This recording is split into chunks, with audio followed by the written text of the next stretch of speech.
Okay, I have one thing at the top and then we'll get into Q&A. I'll start by sharing some more information on the President's event earlier today with Senator Bernie Sanders. 27 million Americans have asthma, including 4 million kids. The reality is, the price of inhalers is way too high for too many Americans. Families can pay anywhere between $200 and $600 for inhalers without insurance, despite the fact that it costs less than $5 to make an inhaler. That is why last year, the Federal Trade Commission and the FDA announced efforts to crack down on falsely claimed patents and increase competition of inhalers to lower costs. As a result of this administration's actions, one inhaler manufacturer removed patents from a regulatory list.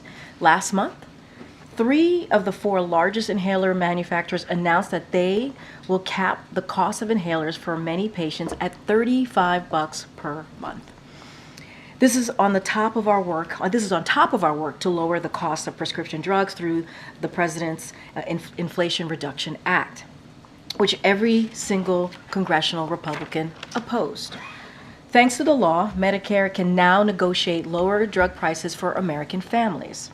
But President Biden wants to expand those efforts by applying the $2,000 cap on prescription drug costs and $35 for insulin to all Americans.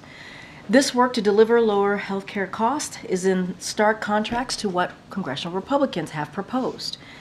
They are still working to repeal the Inflation Reduction Act and gut Medicaid. And they just released a budget that would lead to devastating cuts to Medicare and the Affordable Care Act, increase housing costs and prescription drug costs for families, and huge giveaways for the wealthy and the biggest corporations. President Biden has been clear. This will not happen on his watch. The Biden-Harris administration will continue working with partners like Bernie Sanders to deliver results for the American people. With that, all right. Good to see you. Good to see you. Good to see you too. 2 questions, starting with the earthquake in Taiwan. Has the government there asked for anything yet from the United States? And will the U.S. coordinate with China if Taiwan does request any kind of assistance? So what I will say is that we continue to closely monitor the earthquake impacting Taiwan, and we certainly pray for all those who are affected. We are standing by. The United States is standing by on the ready for any necessary assistance. I don't have anything else to provide beyond that, but we're closely monitoring, and we are ready to assist. Is there any reason to believe at this point that the earthquake will affect the visits next week by the leaders of Japan and the Philippines for the summit? So don't have any change of schedule. And then lastly, sorry, I know I said 2, but No, I was it's there. It's all right, darling. Does the president think the meeting he had last night with Muslim leaders was useful? And is there any reaction or comment on a Palestinian American doctor walking out in the middle of that meeting? So let me just say a couple of things just at the top about last night and how important it is. As you know, the president and the vice president, they continued their tradition of honoring the Muslim community during Ramadan by hosting a meeting with Muslim community leaders to discuss issues of importance to the community. Let's not forget, this is the sit-down conversation. The meeting was asked, and it's supposed to be private. They wanted a private meeting. That was something that, as we have done our outreach, as you know, senior White House officials have been doing this outreach. The president and the vice president have been in communication with the community regularly since October, and this is something that they asked. They asked for a private meeting, a working meeting, if you will, and so we understand how this community is feeling. It is deeply painful moment for many in the Arab and Muslim communities. The president also expressed his commitment to continue working to secure an immediate ceasefire as part of a deal to free the hostages and significantly increase humanitarian aid into Gaza. And the president made clear that he mourns the loss of every innocent life in this conflict, Palestinian and Israeli.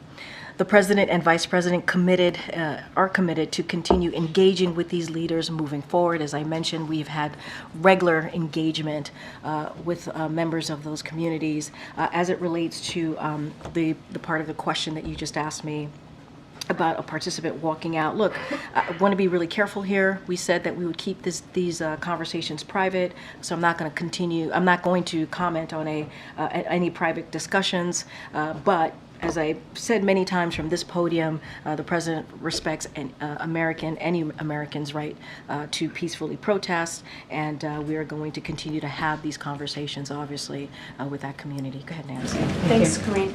How did the White House decide who would attend the iftar dinner? So what I will say is I want to be careful here. This meeting, again, was decided after we've done outreach for some time now.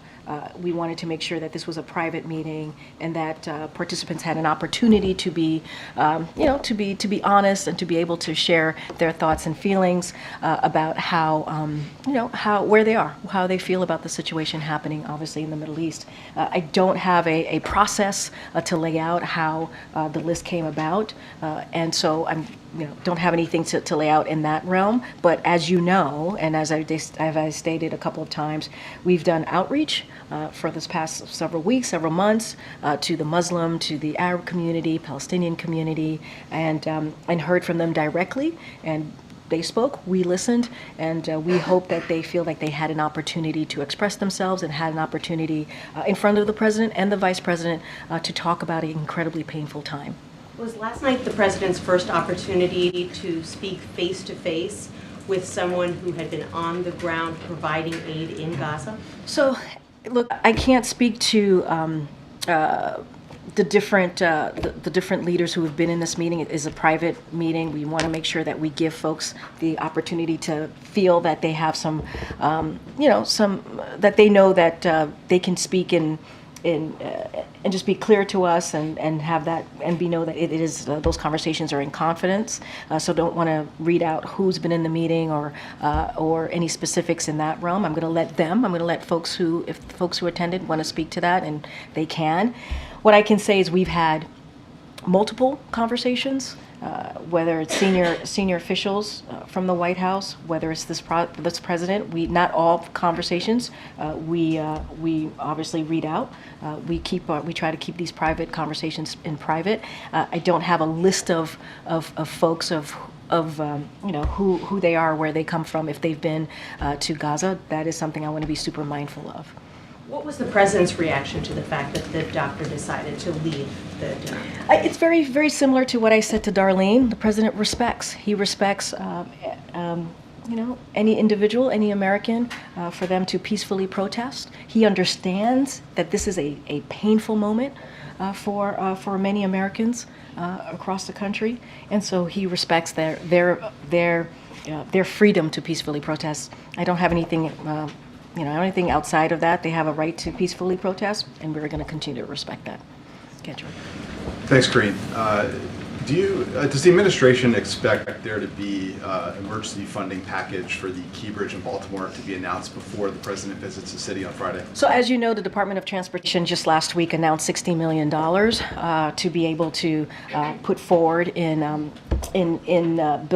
having to rebuild that bridge. I don't have anything outside of additional funding. The president has been very, very clear. He wants to make sure that we make the community of Baltimore whole again, and he has said that the federal government will certainly cover the bridge being built. Our focus right now, outside of the rebuilding that bridge, is making sure that the ports are open, making sure that we continue to do that recovery, clean out that area. And so that's been the focus. The president's going to go on Friday. He will see himself. We'll have more information of what's going on the ground. But he gets regular updates, and I think that's important as well. Our hearts go out to the lives that were lost during that evening or that early morning.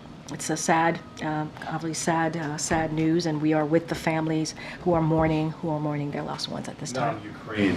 The White House issued a statement yesterday that was dismissive of Speaker Johnson's idea to tie that package to the policy banning future LNG exports. It said that the president wants the aid package passed right away, and that you support the LNG export ban. But can you clarify whether that means you're ruling out that proposal from Speaker Johnson? Like, is that off the table, or is this something that you might consider down the road? I mean, we've been very clear. We've been very clear. The reporting we have said, as you said from our statement, is not true.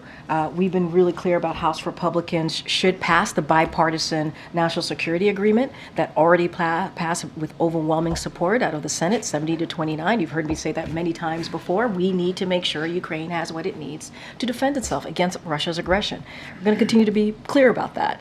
And there's a way to get Ukraine what they need. All the speaker has to do is put that national security supplemental on the floor.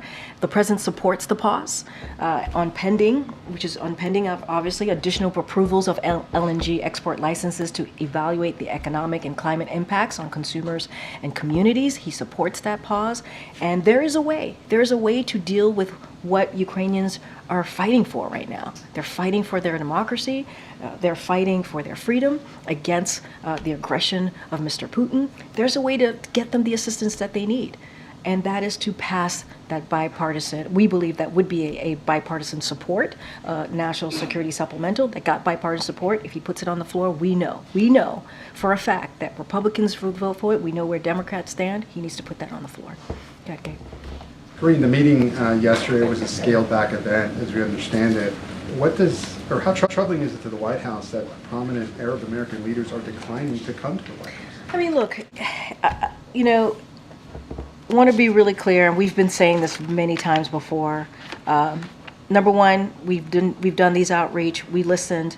The community wanted to have what we thought change the format, do a meeting where it was a working meeting. We respected that. We listened to them, and we had a working meeting. And so want to be really respectful of that. And look, we understand it's a very painful time. We understand that. And we respect that. And so, look, I can't speak to individuals who want to attend, not want to attend. That's for them to speak to. The president is going to continue to, and his administration, obviously, senior officials are going to continue to have these conversations. We're going to continue to listen to the community. That's what a president does, and that's what this president will continue to do. I know the president spoke with Chef Jose Andres. Does the president agree with Chef Andres that Israel is using food as a weapon? Look, we understand how Chef Andres is feeling, right? He just lost members of his team, I'm sure, who felt like family to him as well. The op-ed was very powerful. What he does is heroic, not just in Gaza, around the world, providing food, providing that essential humanitarian assistance. And we, you heard from the president last night in his statement. He's outraged and he's heartbroken. We are all heartbroken here by those 7 lives lost. And so we are going to continue to mourn with them, with Chef Jose Andres and obviously the families. I'm just not going to, he's going to speak for himself. We are very clear about where we stand. I think the president's statement was incredibly powerful, impactful, and really truly lays out how he feels about the current situation. And on another topic, Karine, how worried is the White House about bird flu? So look, this is something that we are certainly monitoring.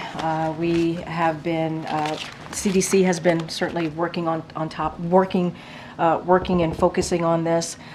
We take health and safety of the American people seriously. It is very important to this president. Our top priority is to keep communities healthy, safe, and informed. We're closely tracking this, monitoring this, as I just stated, of the reports that are out there, and have active, relevant agencies to coordinate with and support local authorities. The CDC has said the risk to human health from this outbreak is low. They're continuing to monitor and will continue to coordinate with relevant agencies and officials. This is, when it comes to the public health of the American people, we take that very seriously and will continue to track this. Finally, what's the White House's response to some on the left who think that Justice Sotomayor should retire?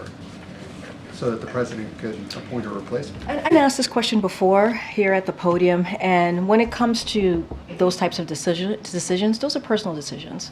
That is, regardless if it's Justice Sotomayor or any other justice on the bench, that is for them to make. That is a decision for that justice to make. Again, it's a personal decision. That is not something that we get involved in, but it is something for obviously any justice on the bench. They should be given the space and the freedom to make that decision. I won't have anything else to say beyond that. Go ahead, Celine. Thanks, Karine. How is Israel going to conduct that investigation into the strike that killed those World Central Kitchen Aid workers? Look, you heard from the president last night. You heard from my colleague from the National Security Council yesterday, and also earlier today. I think the president's statement was very, very strong, right? Very straightforward. He wants to see an investigation that's swift, an investigation that's comprehensive, that brings accountability, and he wants to make sure that it is made public. We leave it to obviously the Israeli government to do that investigation, but we want to make sure that it's swift, it's comprehensive, that it's made public, and it is important. We need to certainly get to the bottom of exactly what happened. Can you explain what that would entail, a kind of investigation like this? This is a strike that happened in an active war zone. Can you give us some detail on what it looks like? Look, I said they have an ongoing investigation is underway. I think that's important. We've called for this investigation to happen. I think that's important. We wanted to see it happen in a swift manner. We want to make sure that the findings are public and that there's accountability. I want to be very careful here. I'm not going to get ahead of that process. There's a process underway. I believe my NSC colleague mentioned that they have some initial findings. It's preliminary, and so that process is going to continue.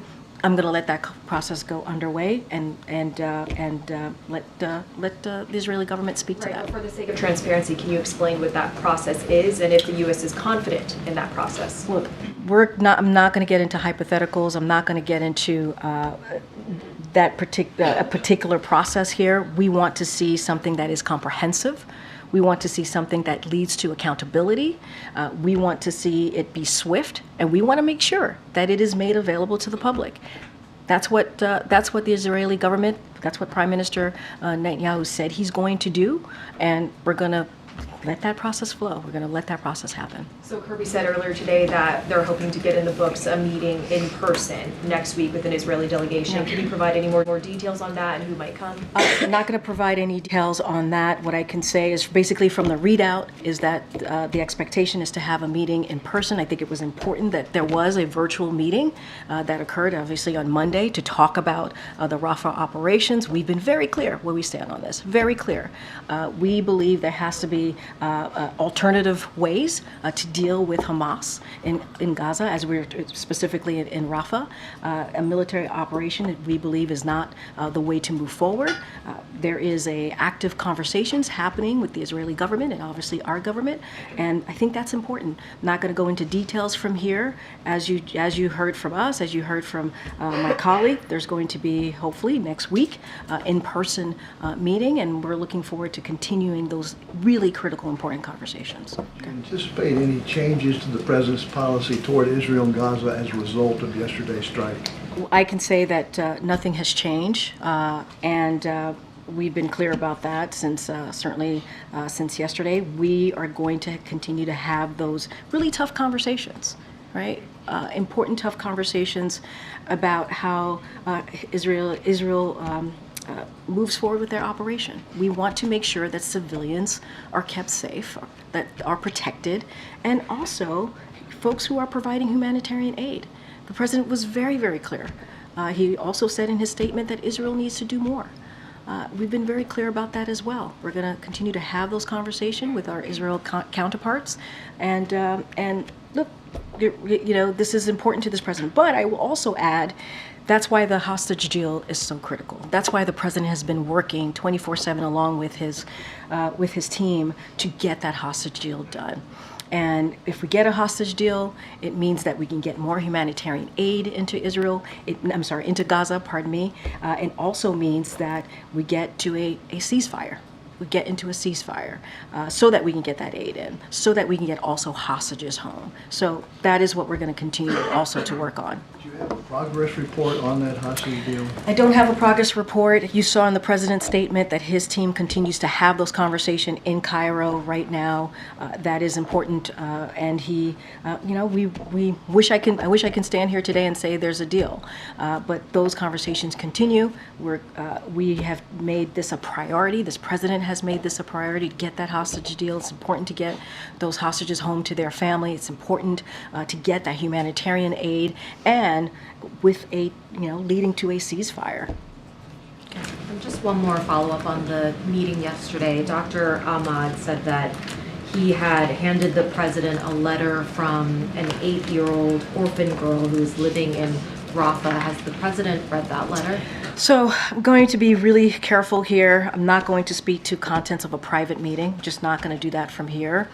The doctor speaks for himself. He's free to do that, but we have said we're going to keep these meetings private so that we gave folks who attended the meeting the opportunity to be honest, the opportunity to make sure to have a safe place to share their thoughts with us. So I'm just not going to read out the content of a private meeting. Well, since he chose himself to publicly disclose that he had shared this letter and the contents of that letter with the media, can you say whether the president has read Again, it? I'm not going to speak to any content of a private meeting. That is something that many members who attended, all of them truly who attended, wanted this to be private. We're going to keep our side to this, our side of the promise. This letter in part says, "I beg you, President Biden, stop them from entering Rafah," without getting into his potential reaction to that.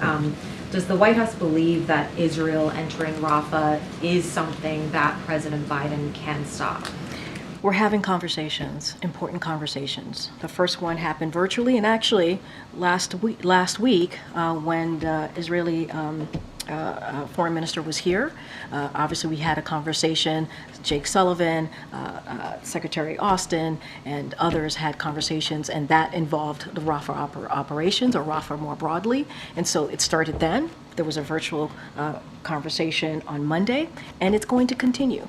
Our hope that we can get to a place where we are indeed protecting innocent civilian lives in Rafah.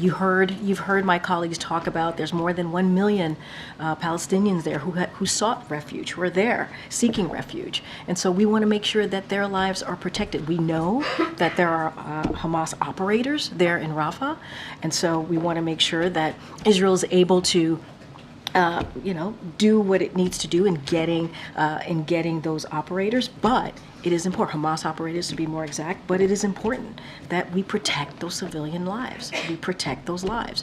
So those conversations are happening. We're expecting that it'll happen in person next week, and that's what we're going to work towards. Just on the president's visit to Baltimore on Friday, do you know if he is going to the actual site of the collapsed bridge, and would he be willing to meet with family members of the workers that were killed? So I know there's a lot of interest in the president's trip on Friday. The president obviously is very much looking forward to going to Baltimore, being there for the people of Baltimore. You heard him say he's going to be there for as long as it takes to make sure that we make them whole again. We'll have more to share on what Friday is going to look like in the upcoming day or so. Thanks, Karine. So what is the accountability that the U.S. wants to see here? Well, let's the ongoing investigation happen. We want to make sure, the president said this, swift. We want it to be swift. We want it to be lead to accountability. We want it to be comprehensive and to make it public. And so I'm not going to get ahead of that.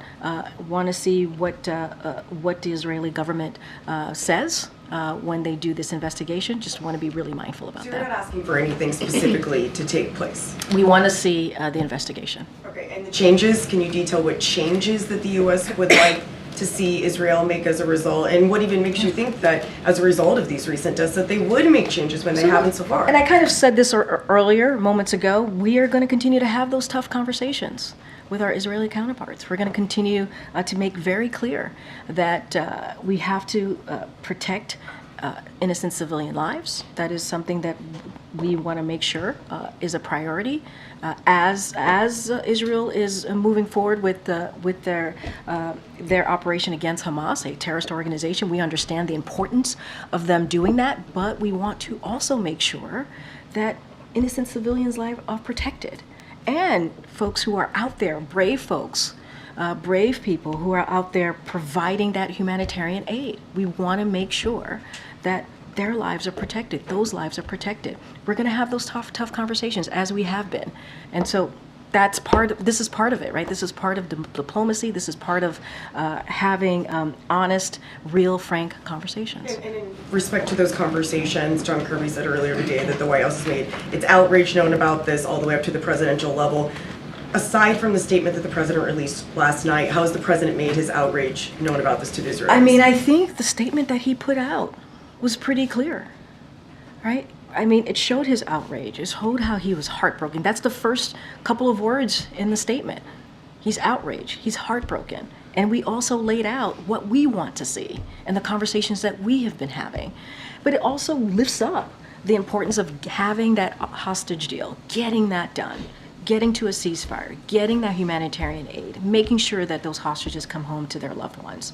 So there's a lot of work to be done. We're going to continue to do that work. But I think that statement made it loud and clear where the president stands. Okay, Karine. Thanks. Just to go back to bird flu, 2 questions on that. Has the president been briefed on the cases that have been identified so far? The president has been briefed, yes. And in your answer earlier, you had focused on the health aspect of it, but the nation's largest producer of eggs has temporarily stopped production at plants in Texas and Michigan because some chickens have tested positive. What are the concerns about supply chain issues and price increases? And is there something the administration can be doing or should be doing right now to limit the potential impact on economic activity? So obviously any economic impact is something that we closely monitor. So we're going to closely track that, closely monitor that as it relates to that particular company. That would refer you to CDC on exactly what they're doing and what is happening there specifically. But we're always going to assess. We're always going to keep. God bless you. We're always going to monitor the economic impacts of any big changes like that or any changes like that. But obviously, one of the most important things for this administration is the health and safety of American public. And so that's how we take that very seriously. That's how we're going to operate. That is the number one thing here. And CDC has been working with relevant agencies to make sure that we keep the American public protected here. Karine. Oh, my goodness. Okay. Thank you. First, so you guys started draining the Strategic Petroleum Reserve to try and help with the Putin price hike a few years ago. Said you were going to refill it, but now it doesn't seem like that's happening. Why? Well, I believe the Department of Energy is responsible for that particular component, is refilling that. So I would refer you to the Department of Energy. I know there were certain components to that and how they were going to move forward in refilling it. They would have more specifics on that for you. Okay. And why isn't federal immigration law tougher on border crossers who come here and are accused of serious crimes? So, are you speaking of a specific case? There's this story in New York, an 8-person crew of border crossers found with drugs and guns. 6 of them now are out on bail. Does President Biden think policies like that are making the country safer? So I want to be really careful. That's an active case, so don't want to comment on an active case. But anyone found guilty, and we've been very clear about that, anyone found guilty of a crime should be held accountable. We have been very, very clear about that.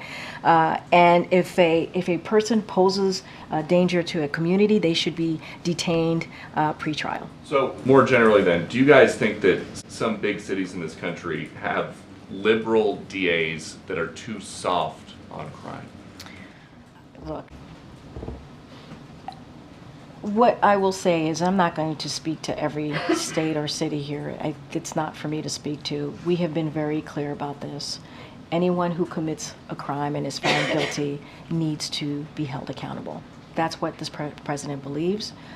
And we are certainly very much, we welcome local law enforcement support and cooperation in apprehending and removing individuals in this country who pose a risk to our national security or also public safety. If they are found guilty, they should be held accountable. That's where we stand on this. Go ahead. Yeah, thanks. Two questions.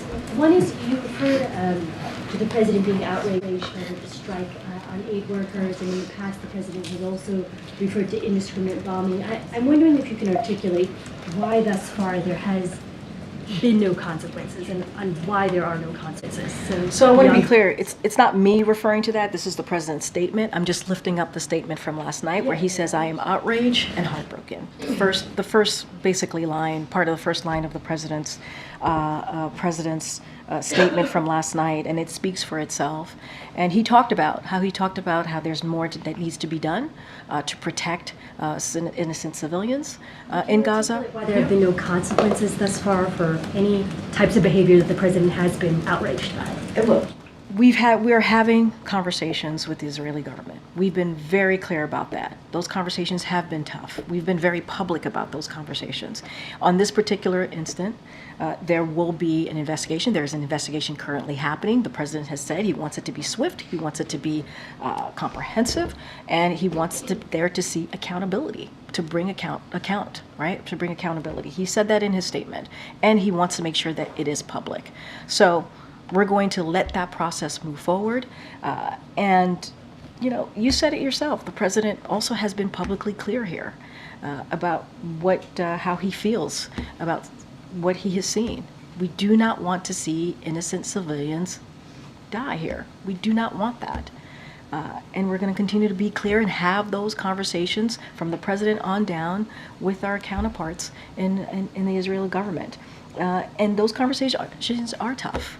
Right? You think about Rafah, the Rafah operations. We've been clear about that, where we stand, that a military operations is not the way to go. There are alternative ways of getting those Hamas operators in Rafah. That's why we had a virtual meeting on Monday. That's why we're going to have an in-person meeting with the Israeli government. The president takes this very seriously. He wants to make sure that innocent civilian lives are protected, including those humanitarian aid workers who are out there. And yes, he's outraged and he's heartbroken by what happened yesterday. And we're going to have those conversations with the Israeli government, as we have been. It's going to continue. If I can also go back to something that was asked earlier about the president meeting with any aid workers or anybody who's been inside of Gaza since October 7th.